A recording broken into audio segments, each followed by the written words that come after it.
breaking news. Welcome to today's headlines. Is Soludo Islamizing Anambra? Is Soludo Islamizing Anambra? To my dear listeners, from wherever you're listening from, please stay tuned as I read today's news. Decency is universal because everyone appreciates it. We all want to live in decent accommodations, associate with decent people, listen to decent discussions or arguments, watch decent television programs, and dress in decent attires. Sadly, the 21st century men and women appear to have lost much of the essence of decency in nearly all spheres of life, public as well as private. The recent ban placed by the Anambra state government on the wearing of miniskirt in both public and private schools in the state re-echoes the fact that decency transcends religious borders. That is why even those without regard for religion yet appreciate the worth of ethical values. For example, a British American author and journalist, Christopher Hitchens, asserts that human decency is not derived from religion as it precedes it, religion. Had this ban come from a Muslim governor, especially in any northern state of Nigeria, the policy would have been religiously sentimentalized and the people labeled as Sharia governor.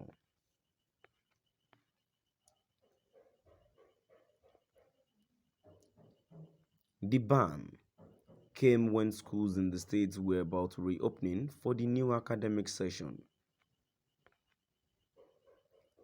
The Commissioner for Education in Anambra State, Prof. Ngozi Chuma Ude, announced government's decision on the ban during an interactive meeting with education secretaries of public and mission schools held at the Anambra State Universal Basic Education Commission, UBEC, in Awka. She decried the growing trend of female pupils putting on miniskirt uniforms to schools, lamenting further how indecent dressing had become widespread among young school boys and girls. Chuma Ude said the practice was morally wrong and unacceptable to the standards desired for the children by the state government.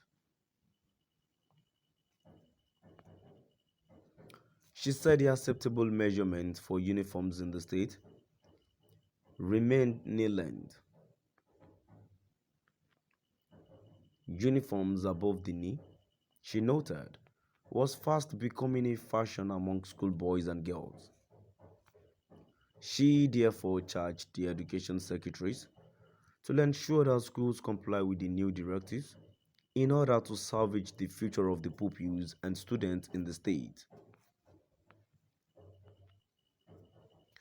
Weeks after announcing the dress code policy, there came last week another pronouncement banning the operations of casinos and betting centers in Anambra State. Popular gambling services in Nigeria include Bet Niger, 1960 Bet, Naira Bet, Niger Predict, and Bet Nigeria. Could Soludo have come to Islamize Anambra, given these bans that are more about morals than governance? Maybe Anambra should be renamed Islamic State of Anambra. My people say fire was expected in a blacksmith workshop, but ignited in a barber's shop. Well done, Malam Soludo. Decency simply refers to any behavior that is morally good and acceptable in society. Being acceptable in the society requires having a sense of decency, which synonyms include civility, courtesy, decorum, honesty, modesty, righteousness, virtue, etiquette, good manners, and respect for other people. Being decent earns a person greater respect from others. Respect is naturally mutual, a matter of give and take. The way a person is treated largely depends on the quality of his decency.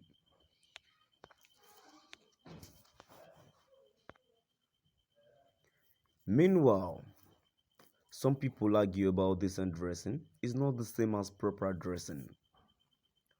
Proponents of this view opine that while decent dressing signifies being dressed in non-transparent or non-body hugging clothes, proper dressing, according to them, relates to the proceedings of the occasion to which the dress is worn. Whatever may be the goal behind this argument, its semantics should not stop us from appreciating the universality of decency as symbolized in the bands by Soludo. In the world of ethics, decent dressing takes precedence over other forms of decency because no matter how decent a person might be in speech and in manners, he loses all the respect earned therefrom on. He is not decent in dress. Sometimes decent dressing speaks about individuals louder than expression conveyed with words. Two verses of the Quran give details of the dress code to which Muslims are expected to comply. These specifics are stated in Quran 24 verse 30 to 31 and say to the believing men that they should lower their gaze and guide their modesty. To my dear listeners, now we've come to the end of our today's news. Please do drop by at the comment section and let's know what your view is all about. Thank you.